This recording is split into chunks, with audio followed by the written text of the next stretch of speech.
October 3rd, 1943. Outside Smolensk, occupied Soviet Union.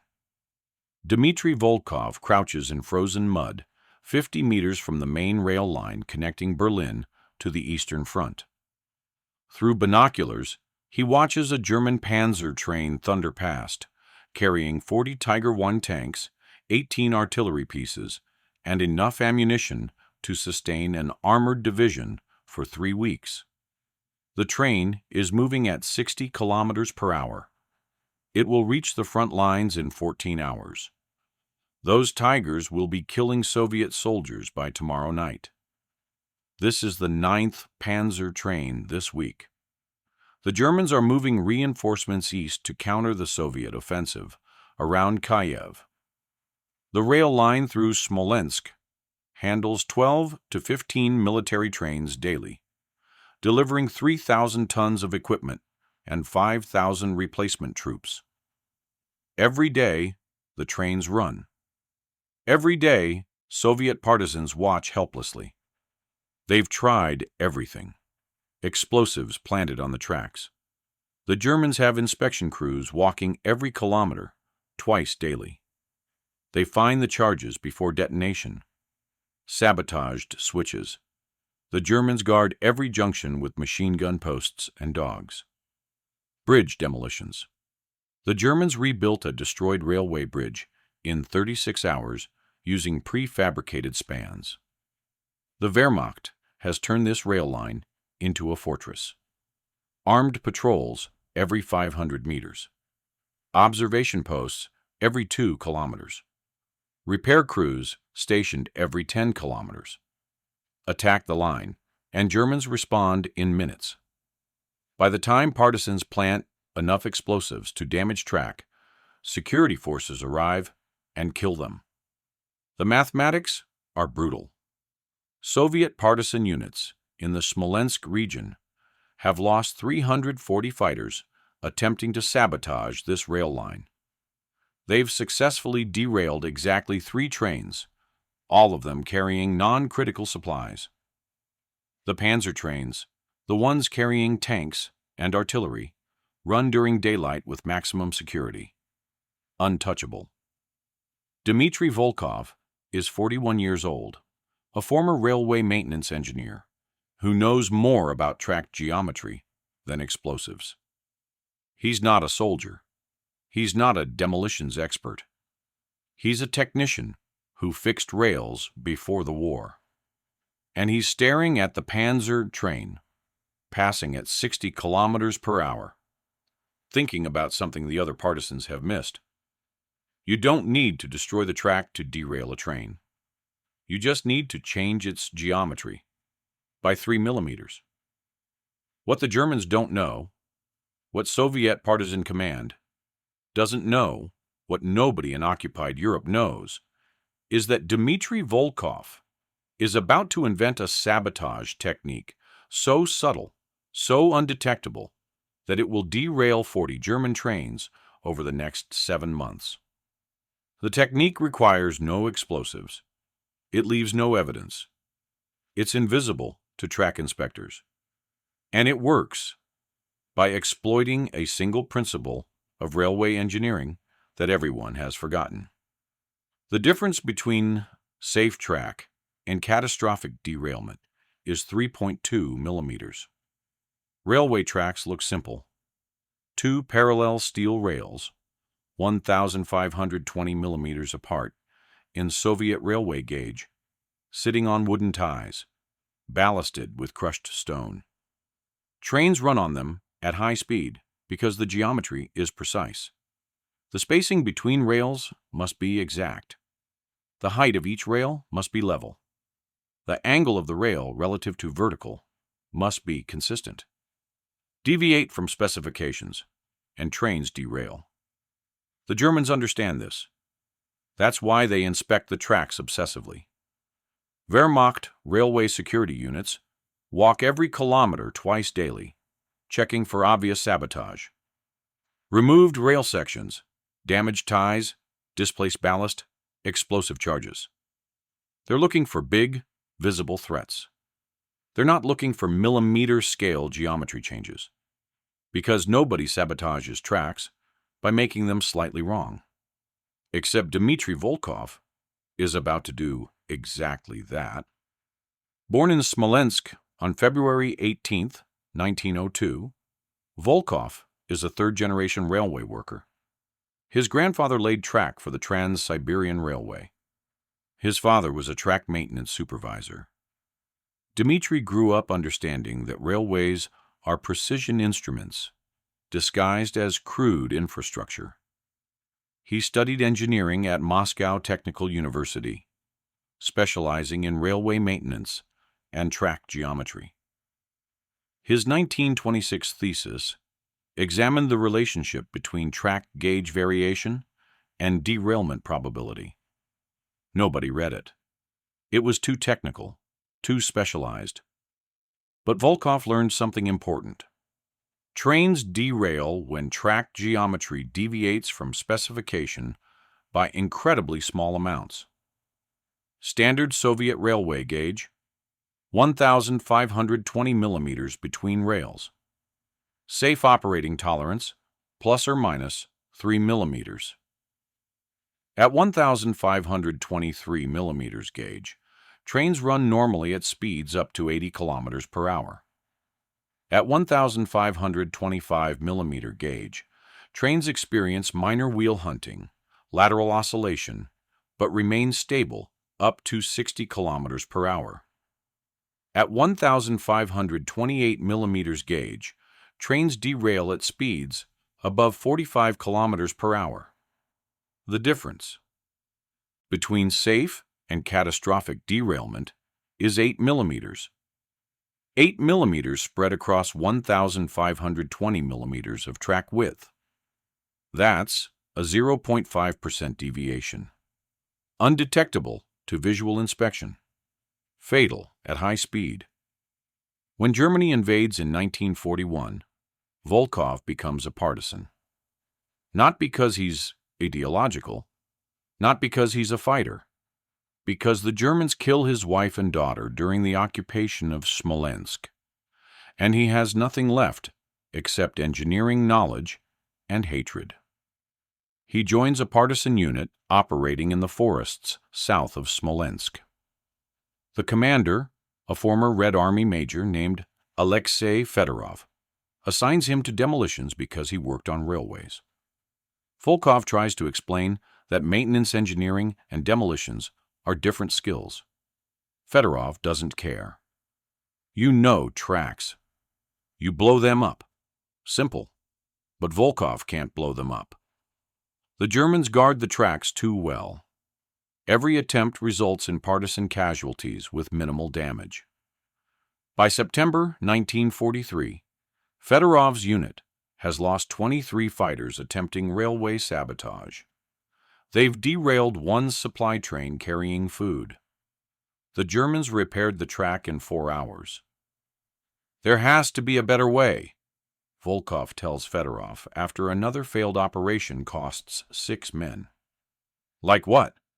The Germans inspect constantly. We can't plant explosives without being spotted.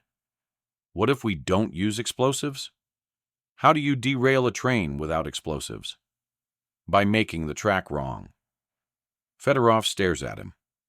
Explain.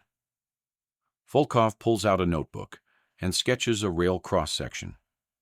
Trains stay on tracks because the wheel flanges are guided by the inside edge of the rail. The gauge, the distance between rails, is critical. If the gauge widens by even a few millimeters, the wheel flanges disengage and the train derails. So we spread the rails apart? Exactly. But not by damaging them, by shimming them. What's shimming?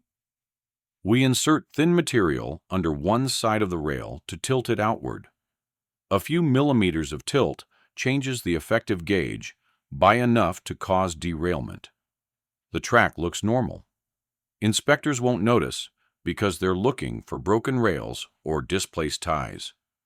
But the geometry is wrong enough to derail a train at speed. How thin are we talking? 3 millimeters. the thickness of 2 coins. Fedorov looks skeptical. You're telling me you can derail a German Panzer train with something the thickness of 2 coins? If placed correctly, yes. Show me. October 5th, 1943. Volkov and 3 partisans approach the rail line under darkness. They've selected a section 12 kilometers south of Smolensk, where the track runs through forest. German patrols pass every 30 minutes. They have a 25-minute window to work.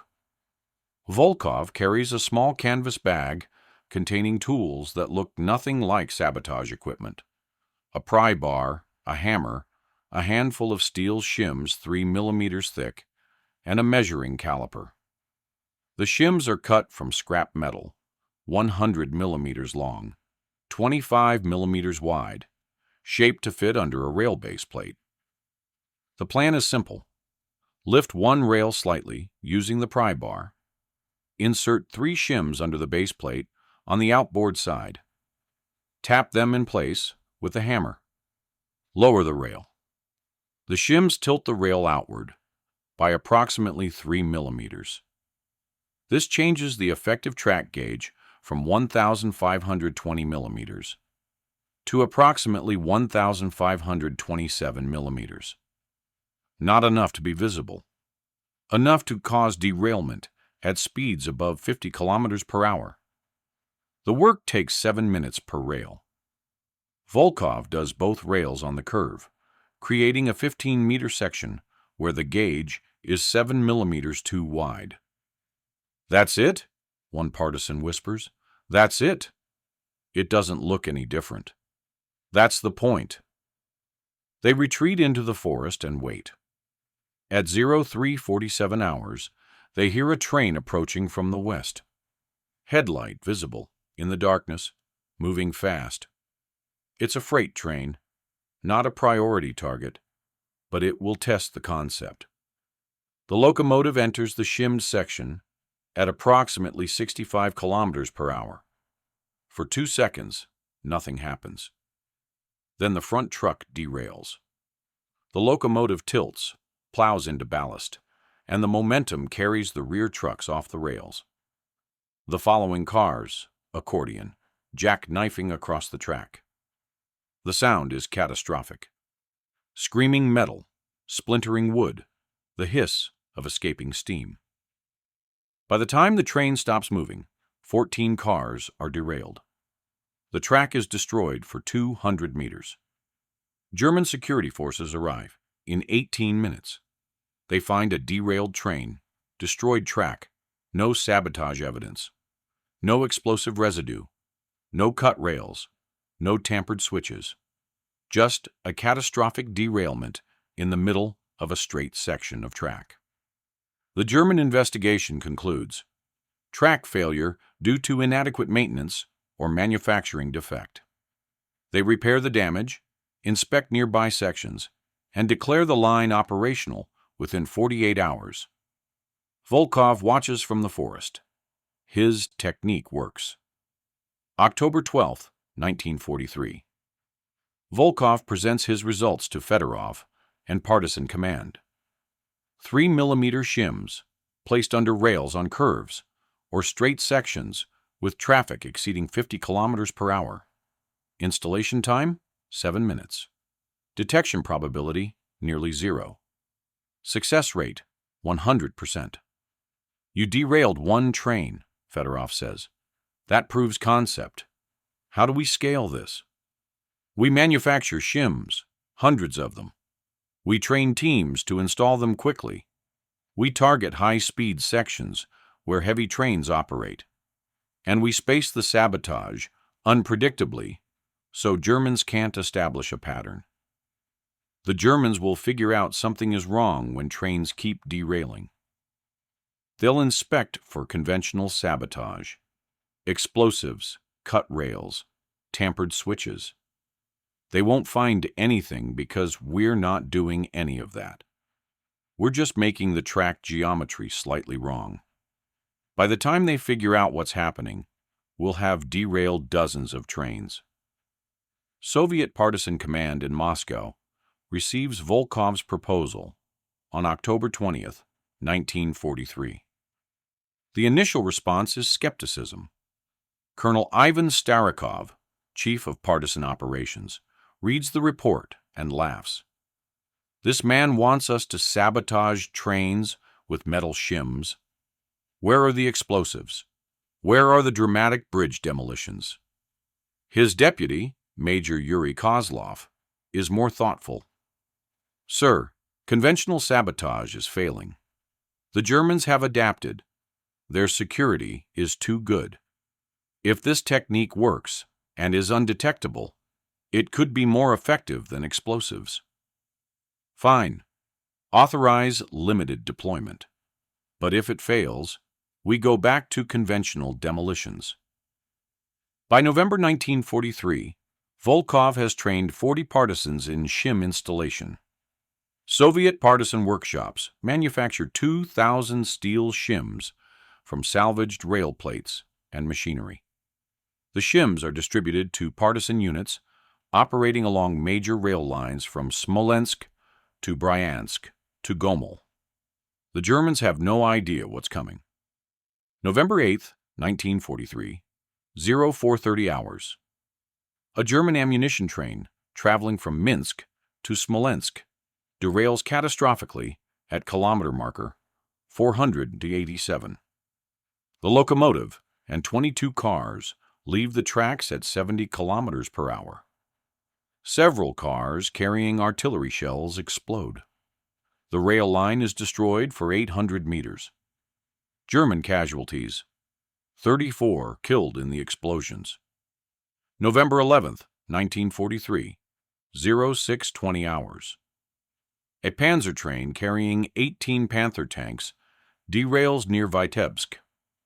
The locomotives and first 8 flat cars overturn. 3 Panthers are destroyed. The rail line is blocked for 36 hours. November 15, 1943, 1940 hours. A troop train carrying 1,200 Wehrmacht soldiers derails outside Orsha. 14 cars overturn. German casualties: 89 killed, 240 wounded. November 19, 1943, 0310 hours. A supply train derails near Mogilev, spilling 400 tons of fuel across the tracks. The fuel ignites. The fire burns for 6 hours. The pattern continues. Every 3 to 4 days, another train derails somewhere along the German supply lines in occupied Soviet territory. The Germans investigate obsessively. They find destroyed track, derailed trains, casualties, and disrupted logistics.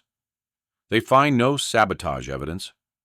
Track inspectors walk the lines before every train. They check for explosives, damaged rails, tampered switches. They find nothing, because there's nothing to find. The tracks look normal. The shims are hidden under base plates, invisible unless you lift the rail and look underneath. Visual inspection reveals no abnormalities. By December 1943, German railway operations staff are panicking. General Major Rudolf Gerke, Chief of Wehrmacht Transportation, reviews the derailment statistics. October 1943, 3 derailments. November 1943, 11 derailments. December 1943, 16 derailments through the 20th. We're losing trains faster than Soviet bombers are destroying them, Gerke tells his staff. What's causing this? Track maintenance failures, Herr General. The Soviet rail system was neglected before we captured it. Rails are worn, ties are rotted, ballast is inadequate.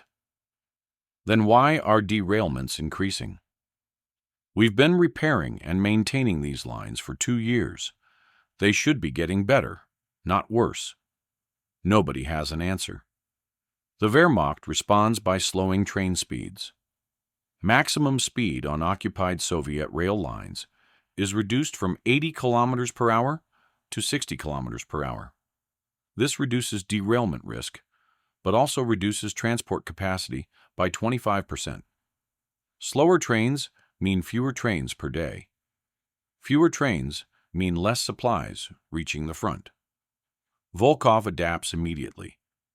When German trains slow to 60 kilometers per hour, he adjusts shim placement to target curves where derailment speeds are lower. His teams install shims on curved sections where trains derail at 40 to 45 kilometers per hour, regardless of speed restrictions. The derailments continue. By January 1944, German rail operations are in crisis. Derailments have blocked major supply lines for cumulative 340 hours in 3 months. This delays or prevents delivery of 12,000 tons of supplies, 8,000 replacement troops, and 200 armored vehicles. The Eastern Front Wehrmacht logistics officers are desperate. Field Marshal Erich von Manstein, commanding Army Group South, sends an urgent message to OKW, Wehrmacht High Command. Rail transport has become unreliable. Critical supplies are delayed by constant derailments. Request immediate investigation and solution. The Germans deploy specialists. Railway engineers from Deutsche Reichsbahn are sent to occupied territories to investigate. They conduct detailed track inspections, measuring gauge, checking rail wear, testing tie strength, analyzing ballast composition. They find nothing abnormal. Track gauge measurements show variations within acceptable tolerances. The tracks are fine. So why do trains keep derailing? On February 8, 1944, a German engineer named Klaus Hoffmann is inspecting track near Smolensk after yet another derailment. He's frustrated, exhausted, and angry. He's been measuring track gauge for 6 hours and found nothing wrong. Then he does something nobody else has done. He lifts a rail to check the base plate underneath, and he sees 3 steel shims, 3 millimeters thick, carefully positioned under the outboard edge of the rail. "Sabotage," he whispers. He pulls the shims out and examines them. Crude, handmade, deliberately shaped to fit under the base plate. He measures the track gauge with the shims removed. 1,520 millimeters, exactly correct. He reinstalls the shims and remeasures. 1,527 millimeters. 7 millimeters too wide. Enough to cause derailment at speed. Hoffmann reports his findings immediately. Within days, Wehrmacht Railway Security receives new orders. Inspect under every base plate. Lift rails. Check for foreign objects. The work is exhausting. There are thousands of base plates per kilometer. Lifting and checking each one takes hours. But the Germans are desperate. February through April 1944, Wehrmacht security forces conduct systematic inspections along major rail lines. They find shims, thousands of them. Some sections have shims every 500 meters. Some curves have shims on both rails. The Germans realize they've been fighting sabotage they couldn't see for 5 months. General Major Gurka is furious and impressed. "The partisans turned our own infrastructure against us using pieces of scrap metal.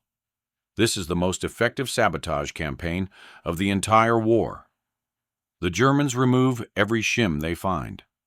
They implement new inspection protocols requiring rail lifting and base plate examination.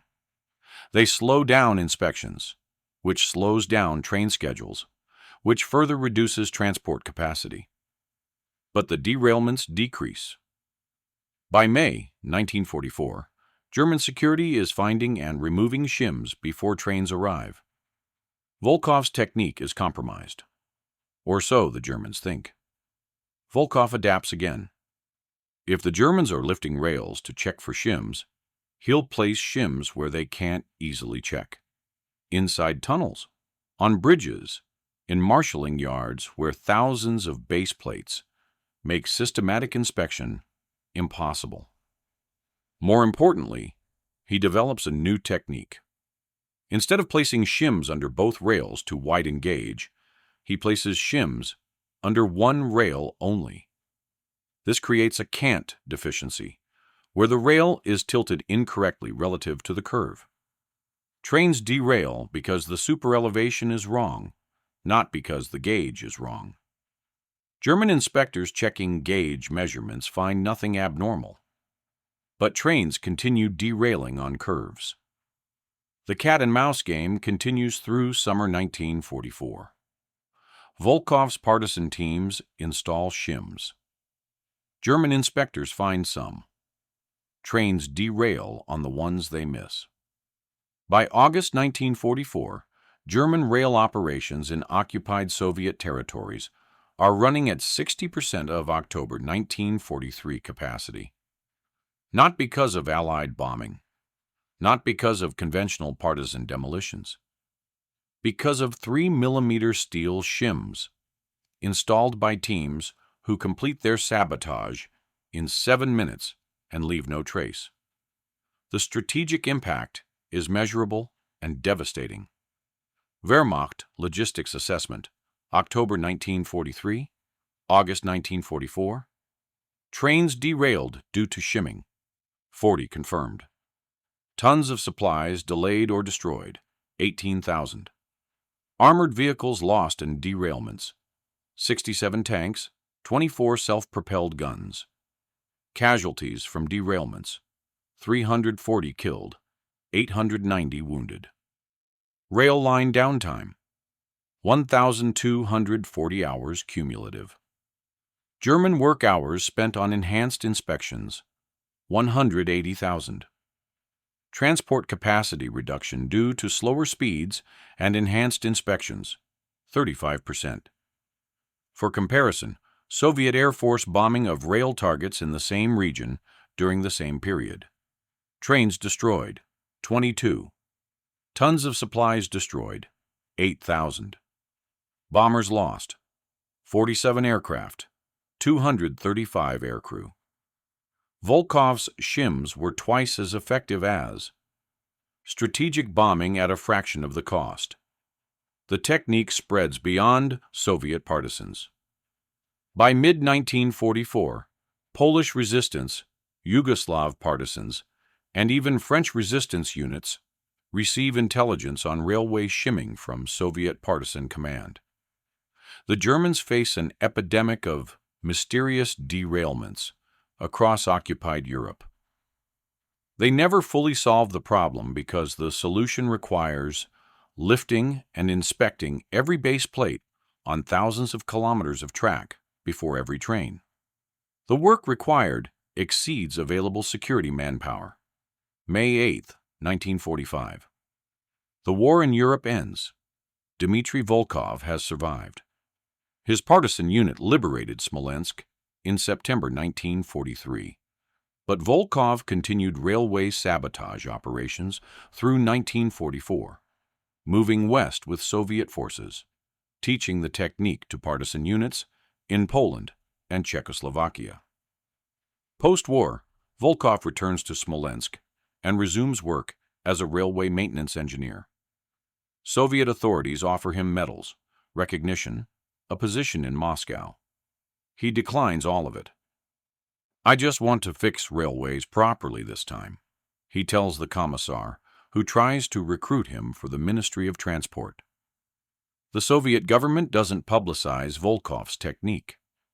Railway shimming remains classified because it's too effective, too simple, too easy to replicate. If the technique becomes public knowledge, every insurgent group in the world could derail trains with scrap metal and 7 minutes. Better to let it remain forgotten. Volkov receives no public recognition, no medal ceremony, no newspaper articles. The official Soviet history of partisan operations mentions successful railway interdiction without details. Volkov's name appears nowhere. He doesn't mind. Recognition requires explaining that he killed hundreds of German soldiers and destroyed millions of Reichsmarks in equipment using geometry and millimeter-scale precision. He's not sure that's something to celebrate. In 1958, Volkov is approached by a Soviet railway engineering journal. They want to publish his 1926 thesis on track gauge variation and derailment probability. It's suddenly relevant because Soviet engineers are designing high-speed rail systems and need to understand geometry tolerances. Volkov agrees to publication. The thesis appears in the June 1958 issue of Soviet Railway Engineering. It includes technical analysis of how small gauge variations cause derailments. It makes no mention of the war, no mention of partisans, no mention of 40 derailed German trains. Engineers read it as theoretical analysis. Nobody connects it to wartime sabotage, because the sabotage is still classified. Western intelligence eventually learns about railway shimming through interrogations of captured German railway security personnel. A 1952 CIA report titled Soviet Partisan Railway Sabotage Techniques describes the method and notes. This technique is particularly concerning because it requires no specialized equipment, leaves minimal evidence, and is extremely difficult to detect. Implementation by hostile groups targeting U.S. rail transport would pose significant security challenges. The technique appears in classified counterinsurgency training manuals throughout the Cold War. U.S. military advisors teach Allied forces how to defend against railway shimming. But the technique is never used in major conflicts because modern rail security includes sophisticated track geometry measurement systems that detect millimeter-scale deviations. Volkov's technique only works against visual inspection. It fails against precision measurement. Dmitri Volkov dies in 1977 at age 75, still working part-time as a railway consultant in Smolensk. His obituary in the local newspaper mentions his decades of service to Soviet railways. It does not mention the war. In 1989, during Glasnost, Soviet archives partially declassify partisan operations records. A researcher named Marina Sokolova discovers references to Volkov method in partisan railway sabotage reports. She tracks down surviving partisans who worked with Volkov. One of them, Yevgeny Kravchenko, now 71, explains, "Dmitri showed us that sabotage doesn't require explosions. Sometimes the most effective weapon is precision. He understood that railways are precision instruments. Change the precision by 3 millimeters, and a 200-ton train derails." The Germans never understood this until it was too late. They were looking for big sabotage. Dmitri gave them invisible sabotage. That's genius. Sokolova writes an article for a historical journal. It's published in 1991 under the title, "The Engineer Who Derailed 40 Trains with 3 millimeter Shims." The article is 12 pages long. It's read by approximately 300 historians and railway engineers. No mainstream press picks it up. The story remains obscure. In 2003, the Russian State Railway Museum in St. Petersburg creates a small exhibit on partisan railway sabotage. One display case contains 3 steel shims recovered from a derailment site near Smolensk in 1944. The placard reads, "Railway shims used by Soviet partisans to cause derailments by altering track gauge." Designer, D.A. Volkov, railway engineer. Estimated effectiveness, 40 plus derailments, 1943 to 1944. The shims are 100 millimeters long, 25 millimeters wide, 3 millimeters thick. Pieces of scrap metal that look like nothing. They sit in a glass case in a small museum that most people never visit. Is that enough? For a man who disrupted German logistics more effectively than strategic bombing, who saved Soviet lives by killing Germans without firing a shot, who turned railway maintenance knowledge into a weapon nobody expected. The partisans who survived because German supplies didn't reach the front think so. Major Alexei Fedorov, Volkov's commander, wrote in his memoir published 1965, Dmitri Volkov was not a warrior in the traditional sense. He never led an assault. He never fired a machine gun. But he killed more Germans through cleverness than most soldiers kill with bullets. He proved that the greatest weapon is knowledge applied precisely. Every German soldier who starved because supply trains derailed, every German tank that ran out of ammunition because resupply was delayed, that was Volkov's victory. The Germans never saw him coming because they were looking in the wrong direction. From the German perspective, post-war analysis provides grudging acknowledgement. A 1958 German military history of Eastern Front logistics includes this passage. Soviet partisan railway sabotage evolved from crude explosive attacks to sophisticated geometry manipulation by 1944. The shimming technique, which altered track gauge by imperceptible amounts, proved nearly impossible to counter without comprehensive inspection protocols that exceeded available security resources. This method demonstrated that effective sabotage requires no sophisticated technology, only precise understanding of the target system's vulnerabilities. Modern railway security includes automated track geometry measurement systems specifically designed to detect the kind of sabotage Volkov pioneered. Every major railway now uses track geometry cars, instrumented vehicles that measure gauge, alignment, cross-level, and curvature to sub-millimeter precision. These systems exist because of Volkov. Engineers studied his technique and built defenses against it. The defenses work. Railway shimming is obsolete in modern rail systems. But in 1943, when those systems didn't exist, 3 millimeters was enough to derail 40 trains. The final accounting: German trains derailed by Volkov's technique. 40 confirmed, possibly 15 to 20 more, where sabotage was not identified. German casualties: 340 killed, 890 wounded in derailments. German supplies lost: 18,000 tons. German armored vehicles destroyed: 91. Soviet partisan casualties installing shims: 7 killed by German security forces. Cost-benefit ratio: 18,000 tons of supplies interdicted per partisan casualty compared to 200 tons per casualty for conventional demolitions. Strategic impact: German rail transport capacity in occupied Soviet territories reduced by 35% during critical period of 1943 to 1944 offensive operations.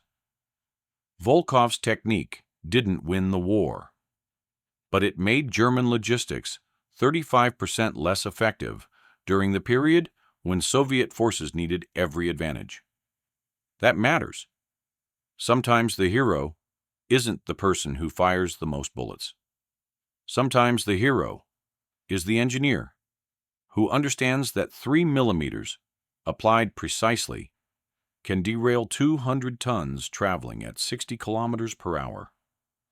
Sometimes the hero spends the rest of his life fixing railways properly, knowing he spent 1 year breaking them perfectly. Dmitri Volkov was that hero.